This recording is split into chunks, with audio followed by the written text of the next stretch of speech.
All right, hey everybody. I'm Paul Grand. I'm the CEO of MedTech Innovator.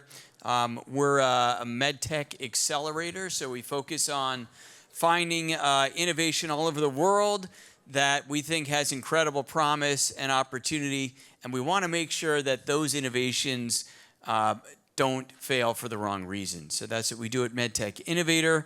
I'm really pleased to have such a great panel here today.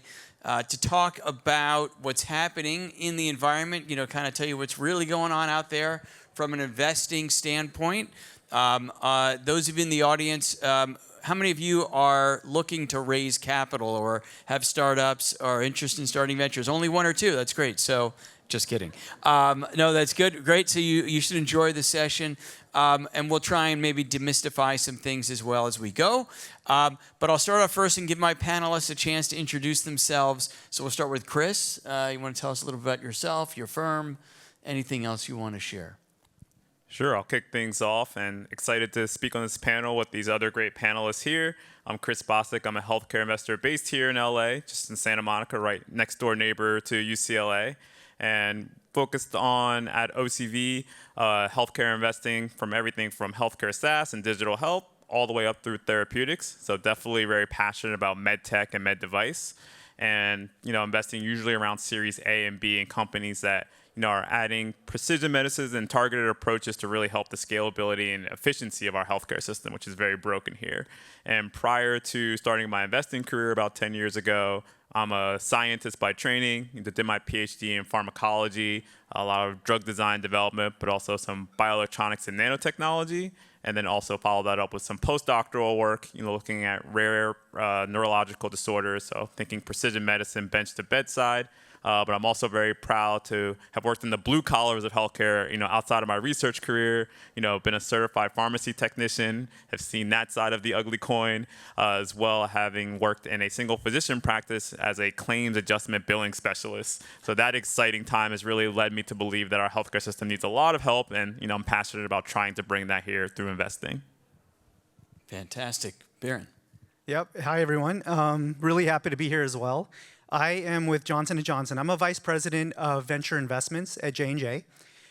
So if anyone's not familiar with what J&J does, because over the years we've done a lot of different things, we do have a large medtech business, about $30 billion, and we have a dedicated corporate venture capital arm. So we are strategic investors in startups. We have quite a large portfolio. We invest at all stages. Check size is also very flexible because we invest off of J&J's balance sheet. And so I'm focused on medtech. I'm responsible for all of our medtech investing in West North America. And previously, I've been doing this for the last 4 years. I spent 14 years prior to that doing corporate M&A for J&J, also in the medtech space. So had a chance to do quite a few deals with J&J. And fun fact, I am a Bruin at heart. I am a Bruin undergrad, and I am a Anderson Business School graduate. And earlier today, I had a chance to go walk around the campus, and the one thing you always say is like, oh man, everything's so different. Well, I can tell you the one thing that hasn't changed. Panda Express has not moved in over 30 years. It's still there in Ackerman. Yeah, it's still in the same spot. It's incredible. The menu looks the same. Yeah. The prices have gone up. Prices have gone up, for sure. But it's a constant. It's good to have stability. Nick. Very excited to be here. Nick Mourlas. I'm an investment partner at ReefHaven Ventures. ReefHaven is an early stage medical device focused fund. So we're investing in seed stage and Series A, anywhere from prototype all the way up to early commercialization.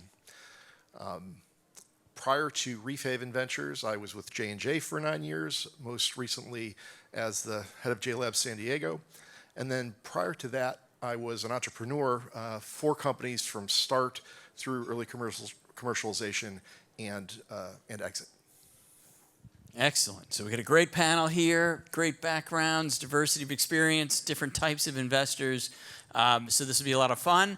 So we're going to try and knock through a lot of topics. Some of these things are kind of, if you will, maybe a little bit of a recap of today in some ways. Of course, you cannot start a conference panel of any kind without talking about AI, so we have to talk about AI. So we'll start with that. And I know that AI seems to be everywhere. It's in every deck. It was a buzzword. Now the valuations are incredible. Real meaningful change may be happening in the world. So let's start with AI a little bit on, maybe just in general for kind of all of you. What do you, let's just give me your sense of where we really are today when it comes to AI in healthcare in particular. Is it just hype? Are you investing in AI companies because they're AI companies? Anything you want to share? I'll start with you, Chris, here on the end, closest to me. And what separates us from kind of AI as just like a buzzword versus, AI theater versus reality? So I'll start with you. Yeah, I hope this is not going to be a habit that I'm always first because I'm next to you. No, I it's picked the not, wrong but it's seat. fine. No, just It's a kidding. good seat. But your no. picture's right up there, so I have to start with you. So no, I'm proud and excited to have been, investing and focused on AI before it was a buzzword. We have some great portfolio companies that have been leveraging AI back when, before it was AI, it was machine learning. Did you invest in OpenAI? No. Unfortunately, no, but I did invest in a company that started at the same time that built their own large language model specifically for radiology as OpenAI. So Okay. it's completely separate. It's not a wrapper, and they've done a tremendous thing. It's called RadAI because they really caught on to the insight that I think we'll cover a little bit about how do you get adoption, in your spaces when you're selling a technical solution to healthcare, that the real pain point for radiologists was the time they spend on reporting the language. It's not on computer vision and imaging. They're like, that's the shortest part, but I spend 75% of my time on this dictation and writing out and making sure I keep up with all the recommendations, and nobody was focused on that back then. So I think AI has a lot of power and a lot of things you can do with it. The first inning and the easy kind of low-hanging fruit for AI is automation, right? Like the healthcare, we don't have enough people in any capacity in any of the fields of disciplines, and you need to be able to leverage technology in order to allow the scalability of healthcare so that we can all get the same outcomes no matter where you are, who you see, and you make the worst doctor perform as good as the best doctor. The ultimate end goal of AI, which I think, we're at that point where we're over-indicating on what AI can do today, and then we're probably underrepresenting what it can do in the future, is that it can do more than what we could do with unlimited resources and time, and it could just basically be the super intelligence that we all hear about now already from companies like Open Evidence. They're like, oh yeah, we're gonna make AI super intelligence in healthcare, and it'd be brilliant. I think we're a lot further away from that, but I think we're seeing a lot of today the automation, a lot of adoption by the healthcare industry for automation, which hasn't been something healthcare has been good at, being innovative and adopting new solutions. And it's been surprising, I think, to a lot of us in this room, to the market, that healthcare is like, hey, we have a real problem and we see AI as a potential solution. Unfortunately, that does lead us to a lot of, I would say, copycat and Me Too's and wrappers of here's the next scribe, here's the 1,000th scribe, here's the 1,000th billing company for medical coding. And the innovations there are helpful, but how you think about that from an investing standpoint, where's the alpha? How do you make money and returns off of that? Versus AI, that what we really want to see is how can we power clinical outcomes? How can we allow physicians to do better at their jobs? How can we allow patients to have a better experience? So that's something I'm really looking at, and I think there's some great trends that are starting to show the wave of companies that can do that and really be efficient and exciting. Excellent. Biren, maybe on the strategic side, enabling technologies, where do you see AI actually enabling things these days? Yeah, so we're already seeing at J&J, there are things already that have taken shape. So for example, on the pharmaceutical side, the teams are using AI to accelerate drug discovery. And last year, a couple of molecules entered into the J&J pipeline that came out of this work. They're also using AI to enroll studies faster, take a bunch of data in and figure out which sites to prioritize in a clinical study. On the medtech side, the orthopedics group is doing stuff on the foot and ankle side where they take a bunch of inputs and the foot and ankle anatomy, and they're outputting which instruments the physician should use and what should be the treatment plan. So there's already stuff being done, but I do think we're scratching the surface. And I think maybe it's a bit science fiction what I think is going to happen or could happen potentially, but we're seeing some amazing startups doing things that you couldn't have even conceived of just a few years ago. And so things like, for example, we're all familiar with ECGs, electrocardiograms, and there's so much data, there's so much richness in that data that really is not perceptive to humans, electrophysiologists. But we're seeing how AI is able to now find subtle cardiac arrhythmias that would not have been found otherwise. The same thing you could even say for the brain, right? The brain inherently has weak, noisy signals, and you have thousands of neurons firing simultaneously. So it's high dimensional. With the help of AI now, we can decipher that, and you see these brain-computer interface companies that are doing things that really did seem like science fiction. I mean, the ability to understand what someone who has severe paralysis wants to do, what's their motor intent. If they wanted to move a cursor on the screen from left to right and they think about it, AI today can already decipher that and move the cursor for them and click for them when they want to. And if they can do that, and that means they can read AI with the help of BCI hardware technology can read our minds. What are the limits of this technology? And this is why I think we're just scratching the surface. So very excited to kind of see what comes over time. It is a little scary. I'm personally scared to see kind of where this can go, because if you play this out, you almost start thinking about people having thought-to-thought transmission. Like if you have one in your brain and I have one in my brain, I'm thinking about something, you know it. And you think about something and I know it. And this is like, this gets a little scary. But it's amazing to see what already this is doing for patients like these severe paralysis patients. When you're ready, I'll get one of those. You and I can do them together. I would love to. I'm not getting I'd love one to with have you. it. No. You don't want to do it? Not yet? Okay, you're not ready yet, but when you are. And Nick, company build. I think about you and building companies, and I think there's a AI valuation premium that's out there. And is that realistic? Are founders being unrealistic today when they tack AI on and now their company's worth $200 billion or something? What's really going on out there? So maybe I'll start with saying my perspective on AI is, it's, for me, the way that I think about things, it's like a new material. It's something that provides a capability. But what really is exciting is when it is used to get a change in clinical outcome. And so there are certainly companies that have AI as their core function that can drive a change in clinical outcome. And I think those are very exciting and are getting premiums, and maybe they deserve those premiums.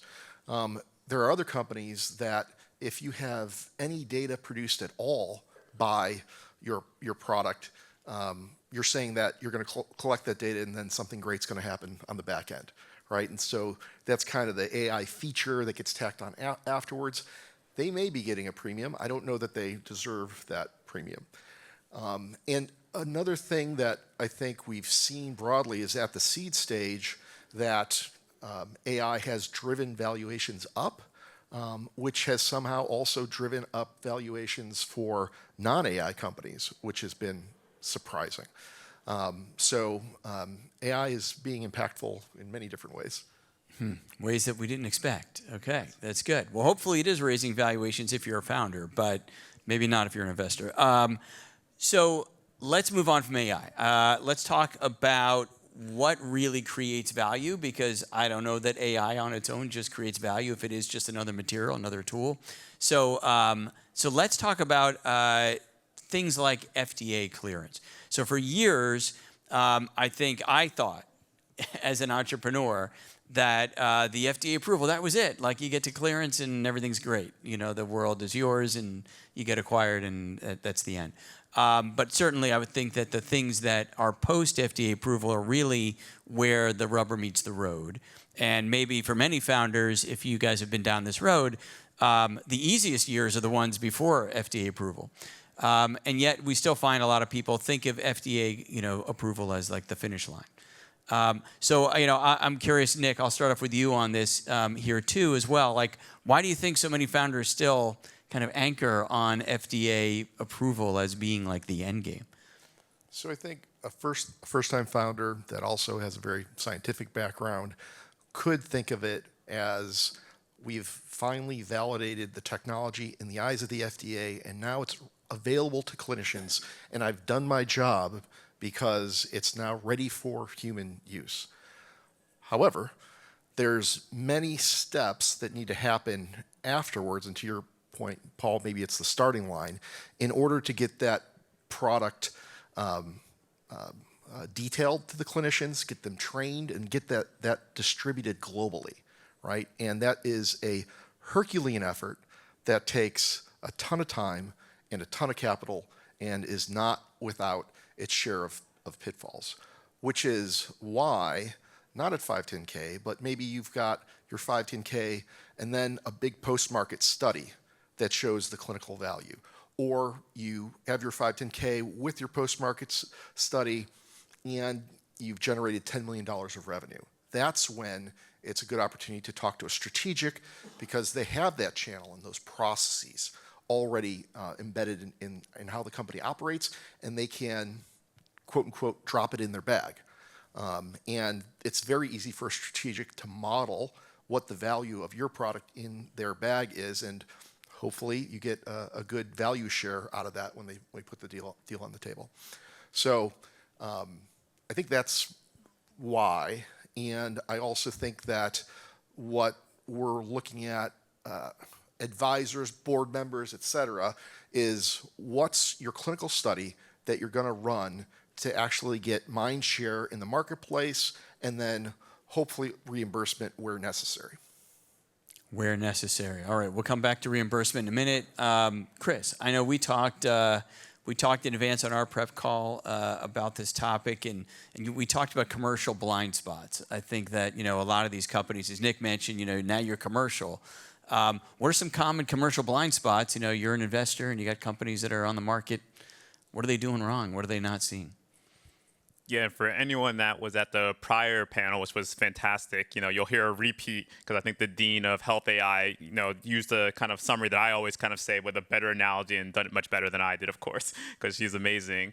But, I think there's a lot of misaligned incentives in the healthcare system that people as founders need to really be aware and cognizant of. But I always kind of simplify it into like the P's. There's like 3 major P's for most of the people in this room. There's physicians, there's patients, and then there's payers. Sometimes pharma if you're selling to pharma. But the interests of those P's are all different. And you really have to understand what your product does for each of those stakeholders. And it has to benefit all 3 to really have a great chance. If you're doing 2 out of the 3, you're going to be pushing a lot harder. You're pushing a boulder uphill. And if you're only doing 1 out of the 3, just forget about it. And I feel like the biggest blind spot, especially if you're very scientific, if you're first-time founders, you're really focused on making an amazing product that maybe it's like, oh, it's efficacy. Like the efficacy is so much better for my product. Like clearly it'll get adopted immediately. Insurance will reimburse it. It's going to save money. The physician's going to change their workflow and do this because it's just better for the patients. And like you're forgetting, it's like, oh, for the physician, they're not going to necessarily want to change their workflow. They've been taught a certain way to do something. And it's not that they're not trying to serve their patients the best, but, you don't have the data to show them definitively that your product is going to be so much better that they should relearn what they're doing in their operating practice. So that's like your first strike. And then for the payers, you're like, oh, well, the payers are certainly going to it's going to save them an ROI that's going to be amazing. I'm giving them a 5-to-1 ROI. But you're like, oh, but it's, on, say something like, revisits to the operating room, in 5 years. Well, the insurance is like, I want to see that definitively in the 5-year data in a clinical trial that you're going to save me that money to put that cash out. I want my ROI to be very crystal clear, and I'm not going to change my kind of, formula or how I'm reimbursing things until I see that data. So I think like the biggest kind of education point I usually give to founders is like really think how you can show real tangible near-term ROI to all of those stakeholders and build your business model, your financing, everything accordingly. And like maybe don't chase the 5-year endpoint. If that's your key ROI, like know how hard that is going to be fundraised against to the people you're going to. And if there's something that's near term that you can show, it's like, oh, I reduced something in 3 months or in 2 months, or I get people out of the operating room faster, and that's the first ROI I can sell. That's a much easier lift to kind of get people onboarded onto your program. So I think that's usually like the biggest gap. The prior panel said like they had experience with a founder who identified an amazing way to detect really light rib fractures. And it's like, fantastic. You have a 99% efficacy of detecting light rib fractures. Who's going to pay for that? Like, what's the clinical course of action for that? Who does that save money? It's not a product worth developing. Yeah. I think we see this all the time in our innovators, right? As we're out there talking to them, that they just have not thought through what the impact is going to be on the people who are practicing care in many cases, not just the workflow, but even commercially, like, are you taking money out of someone's pocket by introducing something that, maybe eliminates something that they did and that they maybe make a good living off of. And now you're asking those people to be your advocates. So like there's all sorts of commercial considerations. I know a lot of founders are obsessed with the technology. They come in, they want to show you the demo, which of course they should, but it's about the technology. And Biren, I'm curious, at the strategic side, when you look at a company, they come in and they're talking to you, are you assessing just the technology, or are you looking at it from a broader perspective of how it fits into the healthcare ecosystem? What are some of the considerations that you're giving besides just the technology itself? Yeah, so I think the advice that Nick and Chris gave are excellent, because when it's going to be a lot of what I describe here is when we are starting a diligence, and all of us here do diligence, so there's probably a lot of overlap in what I'm going to say. When we start diligencing a company, we do start with the questions you would expect. Is the tech good? Is it going to be clinically impactful in some way? And usually our diligence teams at that point are quite small. We'll include somebody from a marketing department to help us understand, how large of a population can we serve. We'll bring somebody in from our clinical medical team who will evaluate that aspect. We'll keep the team small, but our diligence may start there. Our diligence never ends without asking the question of, will this be adopted? And so when we get to the point where we start questioning, will this be adopted, we bring in a whole, and it's a little bit later in our process, because you want to sometimes kind of fail fast and kind of move on if it's not, the first stuff doesn't check out. But when we get to the end, we have internal healthcare economics and reimbursement experts. So we pull them in and they do their kind of deep dive into a company. We'll talk to payers. We will talk to the staff at the hospitals to understand workflow implications. We'll talk to many KOLs about what does this do for them? Because yes, the hospital may be okay from a DRG perspective. What's happening to the physician from their CPT code perspective? So we look at it from every one of these angles. So the advice they were giving, I'd give the same advice. If you're a startup CEO or founder, you don't have to solve all these things, before your seed round. That's not fair to ask. But you should have at least thought through these things and be able to engage on kind of what direction you think it's going. The example Nick gave about the post-market study, this comes up and Nick was at J&J, we used to work together at J&J, so not surprising, I thought it was a great example, but this comes up a lot on companies. They get the approval, they may even have some clinical data that supported them to get the approval, but that's not gonna be enough to get physicians to switch practices and adopt. And so that post-market study becomes critical. And then while that post-market study is going on, how much cash is the company burning? Because probably they can't sell very much of it, and we're not ready to start selling it. And so we got to think about all of that. So really the milestone wasn't the approval, it was the clinical evidence. And so that all of that goes into diligence. So I think it's just great advice, I think, by these guys. I love to double click on that because it's such an important point. And from the non J&J perspective, even on like an intro pitch, I kind of, when I mentor and coach founders, I tell them, maybe a little paradoxically, but like on that first pitch, like 20% is like on the tech, like to validate that it makes some sense, and I want to make sure that there's really solid grounding. But then like I'm really thinking about that to make sure, like, is it even worth the time? Like, okay, let me just do a sanity check that you're not lying and selling me snake oil on the tech. But then like, okay, you have good tech. That's my default assumption, and we'll dig into that more in later diligence. But like, prove to me that there's a really commercial market here that makes sense, and that you've thought through all these questions that we brought up. So I always encourage founders, like, you got to have those conversations, get a sounding board from other experts or people in your network to really think through that, and make sure that comes out when you're pitching investors like us. So that like when we can ask those questions, like, all right, who's going to adopt? Why? Like, who's your competitors? Like, why would you switch? Or are you taking money out of someone else's pocket from a procedure that they love? And are you going to make more money that they don't care that they're losing that revenue? Have that all kind of ironed out on the first pitch, because like that's a lot more the focus than you would think. You're like, oh, I'm a scientist. Like, they're going to care about only the science and the data, but it's like the business got to make money too. Yeah. Go ahead. Can I just add one comment? Everybody wants to see a large market. All investors want to see a large market. But, please ensure that that market is legitimate. We would much rather see a well-segmented market that you've really dug into and understand exactly how and when this device, this intervention is going to be used, using a very broad number that gives you the $2 billion market you want, but isn't actually the number that we need to know in order to model returns, then it's just frustrating. So I'd say if you can get that in there more realistic, that would be helpful. Realistic. When you said $2 billion, does everything have to be a $2 billion market? Is that important, or can we have smaller markets?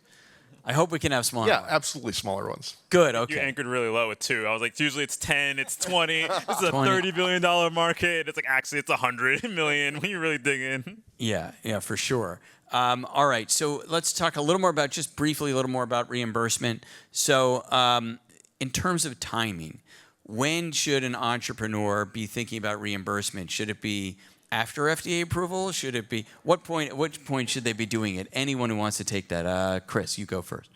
Yeah, I think it's always been, I think, a very popular statement amongst any panel you'll probably go to at UCLA that engaging with, regulatory as soon as possible is always great to start getting that sounding board.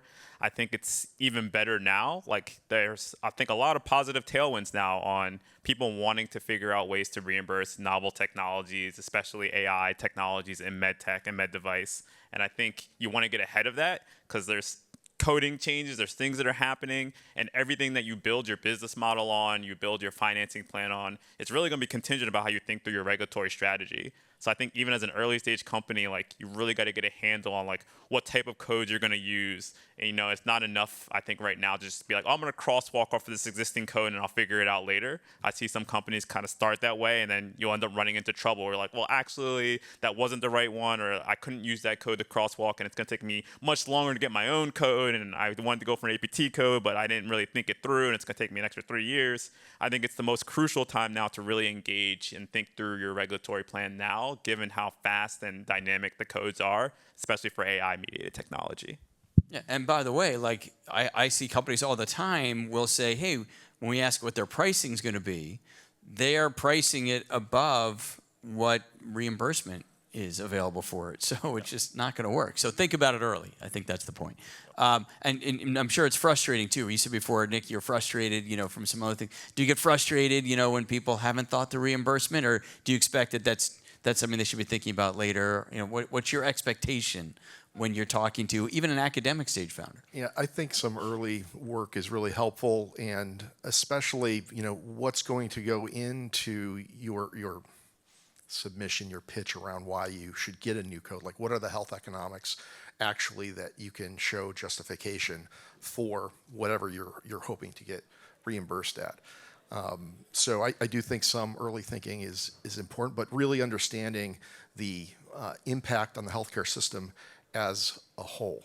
I just saw a pitch the other day where they said, because of this, we're going to save the hospital a lot of money because, you start to underutilize this asset that is rate limiting right now, this professional. But they actually hadn't done the work to show how much that was going to be. And I was like, okay, I like the story, but actually show me the numbers. Yeah. Along that, maybe parallel to the reimbursement question, I think is I really like to see a strong story about how you're going to get through the value assessment committee. If you've got a 510K and you're going to, use some a DRG that's already well established, like, okay, how is the value assessment committee going to look at this relative to the other products that they're currently buying for this particular clinical need? So it's more than just technology people need to be coming prepared to talk to you about. Okay, so let's, I want to move on because we only have 15 minutes left. So, and I want to leave time for questions. So let's talk a little bit about, we'll shift gears and talk about, the consumerization of care. I know that's something that came up this morning, the opening panel, talk from Guillermo talking about, from Apple about consumers, and I know there was this really interesting idea of people that can just build their own app and understand all of their own health data and all this stuff. I mean, it seems like the bar has gotten a lot lower for building a software company, something that's going to face consumers probably. Chris, you probably have more experience in that space. You were doing it before everybody else. So any lessons you can share from us? Any thoughts on a consumer-facing technology that you want to share with the audience? Yeah, I think it's been one of the biggest problems in healthcare that you're seeing a lot of trends kind of attack, where we really just haven't treated the patient like, an active participant in healthcare. They're just kind of an annoying thing that you just deal with. And I think that's where you see all the desire and demand come from. It's like, well, patients want agency. They want to be a part of their care. And you're seeing an interesting dynamic now where you have these direct-to-consumer companies who have gone from, like you said, Apple's a great example, but like you have Whoops, you have Auras, who've gone from purely just direct-to-consumer, health and wellness to be like, how can we get more and more insights and inroads now that we have this engagement with the patient who's addicted to us? They provided that kind of experience that like a Facebook provides, where it's like, I want to check on it every day. I want to see my measurements. I want to check on my heart rate. I constantly wear my Apple Watch because I want to track all my metrics all the time. I'm a big data nerd. And they're like, how can we leverage that to do even more insights? Because I have their audience and their attention. And the dream of healthcare, right, is longitudinal care that's not episodic. The average person goes to their doctor maybe twice a year, but you see all your data on your healthcare apps or your wearables constantly, and think about what you can do with the power of that. So I think it's a really exciting time if you're a med tech company to think about how you fit into that paradigm, because it's no longer just, maybe an Apple Watch or a Whoop, but like, you look at Ezra being acquired by Pronovo, or not Pronovo, but Ezra being acquired by Function Medicine, so Function Health. So they want to go from just blood diagnostic markers to now it's like, oh, let's offer scans. Ezra was a med tech company like most of you in the room, computational computer vision company, really assessing scans. So there's a lot of opportunities to leverage access to patients and do a lot of powerful things. Ideally, you do it with the clinical rigor that we expect, in this audience, and that's where I think the line blurs a little bit, and we're going to see a lot of stuff in the coming years that's going to be on the fringe and gray area, but there's still an opportunity to leverage another channel of very motivated cash-paying patients that can really give you access to dollars and move faster as you still navigate regulatory, and reimbursement. So you would invest in a consumer business where it's cash pay.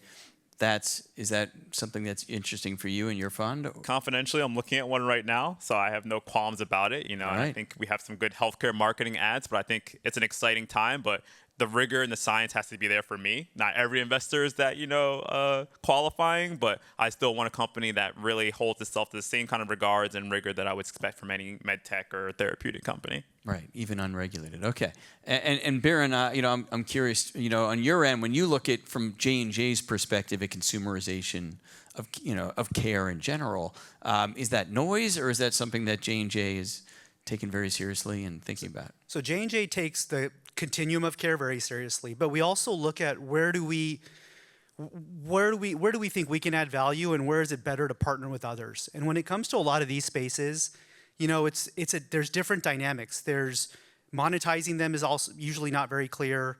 The moat or the barriers for entry are not necessarily that high, and oftentimes they're not spaces that we can actually compete very effectively in. So we often will get into kind of these digital health or these other types of at-home diagnostics through partnership if it's something that kind of makes strategic sense. So for example, if we have a therapeutic product for heart failure, and now there's a tool that if we can make it more ubiquitous, then more patients will eventually be able to benefit from the therapy, then that's something we'll invest in, not because we're looking to monetize the at-home diagnostic, but because we have a bigger picture and a bigger strategy. So that's typically how we get involved in these spaces. Otherwise, if I see a pitch on something that doesn't play kind of in a strategic area for us, it's just usually not a good fit for us. Okay. I want to make sure we leave time for Q&A. So we've got like 5 minutes left before Q&A. So I want to just power through some questions here quickly. I'm just going to put these out there. Whoever wants to go first and answer them, I'm going to ask them. That would be great. So I'm going to start off first with a simple question over here. What is one thing that founders should stop doing in pitches immediately?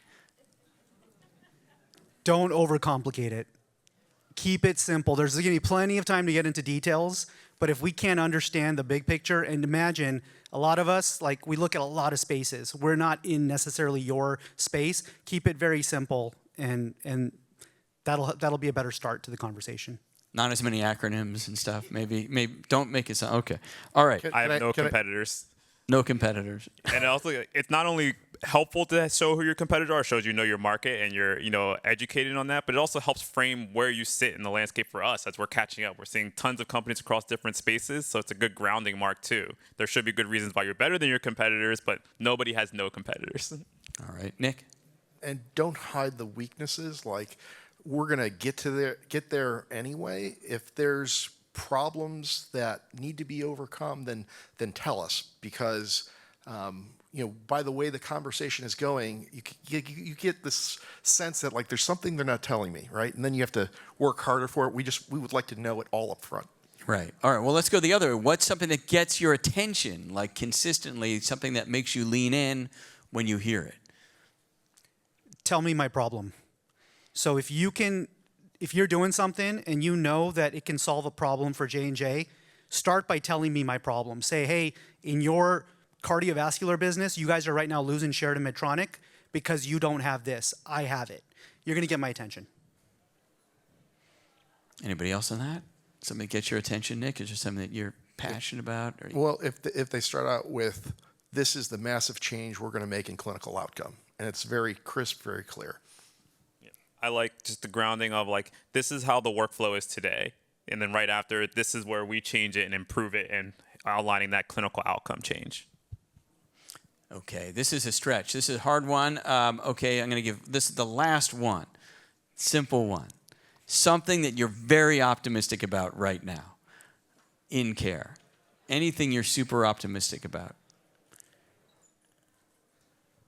Innovators keep innovating.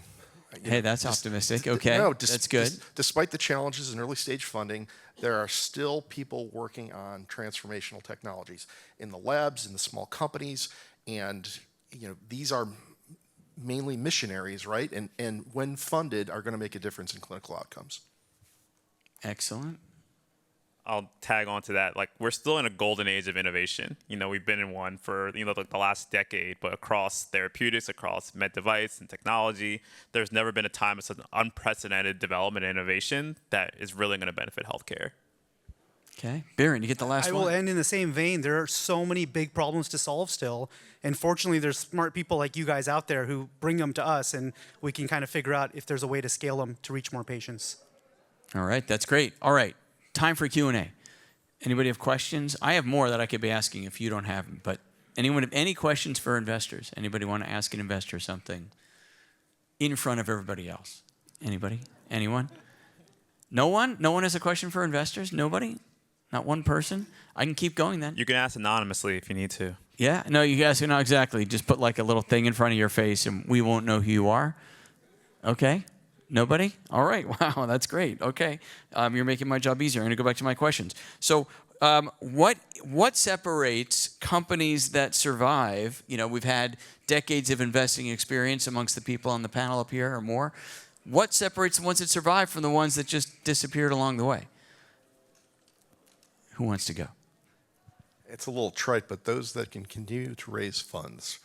Right? Those that can raise funds. Right, and I would say that you're right. I mean, it's true. If you build your syndication early, right, like not just raise the amount of money from the fewest number of players, but get the greatest number of players, maybe not 10, but continue to build the bandwidth around the table so that in later rounds it's there, and you're going out looking for a lead to price the round, but you got pretty much the capital already around the table. So, and by the way, just following up on that point you just made a second ago, would you advise people to not have a single investor as their investors? Would you think it's a good idea to bring in a bunch even at the earliest stages? At the earliest stages, I would say have a few. Have a few. If you've got the opportunity to just have one.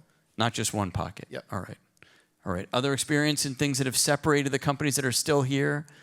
So we hear a lot of pitches, and you often leave a pitch and you already have formed an opinion, and sometimes you leave a pitch and you go, they're going to make it. Like, you just get a feeling about that company, like they're going to make it. It's a combination of a lot of things, including the leader and all that. But when you see that someone's built a great device, or they have an idea for a great device, and then you imagine that once this device comes out, like, there's no way the healthcare system can live without it. Like, it's that good because of the problem they're solving this is such a compelling solution. There's no way the system will live without it. And when I say the system, we're talking about solving so many problems beyond even just patients. But when you see that, they're going to be a survivor. They just need the right leadership, and they'll be a survivor. So if you can say that about the company you're building, or if others can say that about the company you're building, you're in good shape. Right. On the leadership thing for 1 second, really quick. So how important is leadership at the early stages of a company? So someone comes in and they say, hey, I'm a clinician founder, and I have an active practice, and I'm going to be the CEO of this medtech company, and they're absolutely confident they can be the CEO and still be a practicing clinician, 3 days a week or whatever it is. Is that realistic? And how important is it that this person is realistic, as an early stage CEO? Or do you say, that's okay, it's just the early and we're going to bring in the right people later? So how important is the early CEO? Will you make an investment if you go like, I know that person's not the right person, but compelling technology in a big unmet area of need, is the CEO at the early stages still really important? Well, if it was the case that you just outlined, if Yes. they had a former CEO that has done it a couple times come in as their COO and was supporting that CEO, then absolutely. You'd be fine with it. I'd Okay. be fine. But that's a way of saying the team has to be there. It has to be in place, appropriate for the stage that you're at. Okay. And also, like, if you could just take, like, again, I asked this question, and I'll ask it in a different way right now. Something, again, that's, we're in an environment right now, I would say, where companies are going longer than I think we would have expected them to, or it's taking longer to get to an exit. Let's put it that way.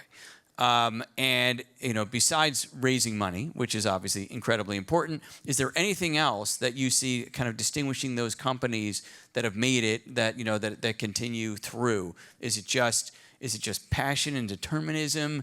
Is it having is, again, multiple investors? Is there any other criteria or any other things you've observed about the ones that really survive that you don't have to think as much about, maybe as investors, because they're doing just fine? Is there something else where you go like, or maybe I'll ask it a different way, start to make this longer. Is there something that would make you say, I want to invest in that CEO again next time, after this one? Like, I'm gonna work with them again. Is there anything that you look at and you go, wow, that's really attractive to me in a leader? I mean, I think it really comes around clear decision making, and it also kind of gets to the survivability point, like being able to understand where to make capital allocation decisions, when to pull those back, and just to be efficient in your decision making and strategy has helped these companies survive. Because there's one answer, to Nick's point, like if you can raise capital and you have aligned investors that'll continue to give capital, you're going to be able to survive. But like when capital is more limited, if it's constrained, I've seen some companies that have shocked me with what they've been able to do, very capital efficient, really pivoting and figuring out, okay, the market is not here for this, but actually I can use the technology here. And there's some great medtech innovator companies actually that I've seen. It's like they've been able to navigate that path, switch from med devices to software as a medical device, and do it on such a capital efficient basis to be like, oh, we got to like reimbursement, for a fraction of the dollars of our peer set. And it's like, wow, like it's very impressive what you've done. And that gives them the opportunity now to build a much bigger vision. Okay, last question. Is there one area, and maybe this will suck certain people in to talk with you afterwards, anything you're particularly disproportionately interested in right now in a particular medical area or area of technology? So for each of you, and that'll be your last question. So Chris. I'm probably disproportionately interested in reimbursable, medical AI or medtech, with like hardware and AI components. I think there's some tailwinds and shoots where we're seeing that both providers, both patients, both, the payers all want more adoption of it. So I think it's really exciting. And I think, to the point I think Biren made earlier, there's some great areas like precision neurology where we now have access to have a lot more data to really capture and do something powerful, building models on top of that really excite me. And have a neuro background, so it's very exciting. All right, Biren? Yeah, so I would just say we're disproportionately looking at the heart right now, so that's kind of an obvious one, but I'll put that aside for a moment because if I look back, when I was in grad school for engineering more than 25 years ago, I was studying artificial neural networks. And I would say if you personally ask me what's kind of fascinating me, it's the topic I brought up earlier, the brain. And it's like the brain may be the next heart, meaning the cardiovascular market, if you look at what happened over the last 30, 40 years, remarkable. How many things we've solved and how many patients we're helping. We may be at a turning point, I think, with the brain. And so just very interesting to learn more about this. I'm in very early innings of learning, but this is the kind of stuff that I think disrupts healthcare in a big way. All right, Nick, you get the last one. medical devices that have a mechanism of action that seems more like a therapeutic. So it modulates the immune system. It triggers certain healing pathways, things that are other than just a mechanical change. All right, fantastic. All right, everybody in the audience, if you want to thank this panel, great job.